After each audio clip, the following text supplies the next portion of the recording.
Very rarely do I look up in a movie before I watch it. I usually just get the disc, throw it on, and just revel in whatever lunacy I'm watching next.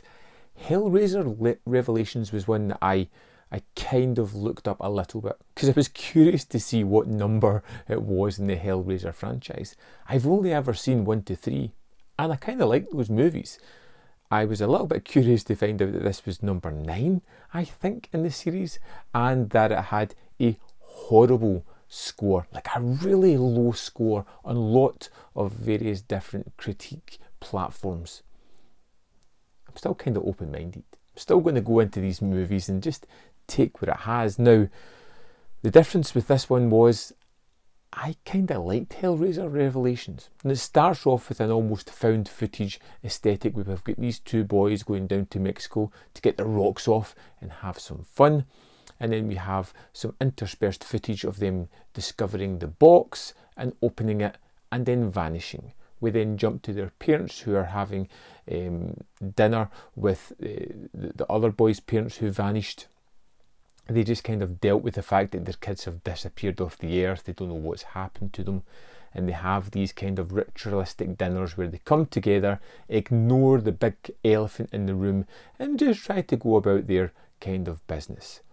That is until one of their sisters discovers the box and somehow manages to call forth one of the people that had vanished. And now their son is suddenly back with another son still missing, and they're trying to figure out what's going on with the impending doom of the possibility of the Cenobites coming to eat everybody's souls. There was some things that I really liked about this, and there were some things that I didn't think worked particularly well. First of all, Doug Bradley not being there as Pinhead was a great big miss in the movie, and the person portraying him just wasn't that great. A little bit too emotive in the face and a little bit too scenery chewing for my liking, and the makeup was fine.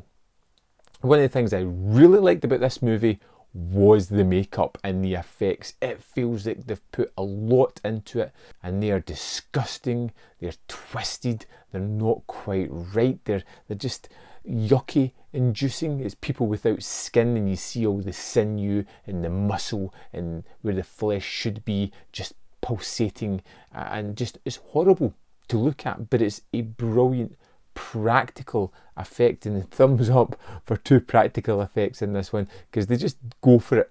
They don't rely on CG, and it should be applauded for that. The story and the characters are a little bit cookie cutter in the way that they're portrayed. They're not fully developed. There's some nice ideas in amongst it. There is a nice twist that comes out from the character that returns. There is some backstory to Pinhead, the Cenobites, why they opened the box and what happened to them, and the ultimate repercussions from that. It has some throwbacks to the original story, which I really enjoyed to see, and I was just really surprised by how much fun I had watching this movie. For a brisk 75 minutes, I was engaged with the characters, the situation, the wonderful violence and aesthetical gore that was on screen that just made me sit up, pay attention, and enjoy the movie that I was watching. Now, I'm quite openly going to admit that I seem to be one of the few people that enjoyed this movie, but I did enjoy it. I did have fun with this flick. I did like big chunks of it. There was only a few parts that really brought it down for me. The little bit of formulaic story, it did have some shake-ups. The various different shortcuts it takes to get the story across, there's not very much fat on the movie. Those practical effects are just utterly wonderful, and I can say, yeah, check out Hellraiser Revelations. Don't trust the reviews. I kind of liked it, but then I seem to be standing alone on this one. I'd love to know your thoughts on this if you've seen it, and if you've seen any of the other Hellraiser movies, because like I said, I've only seen the first 3, but I'm really curious about checking out the rest now. Let me know if that's something that I should do, and I'll see you next time on Man v Film.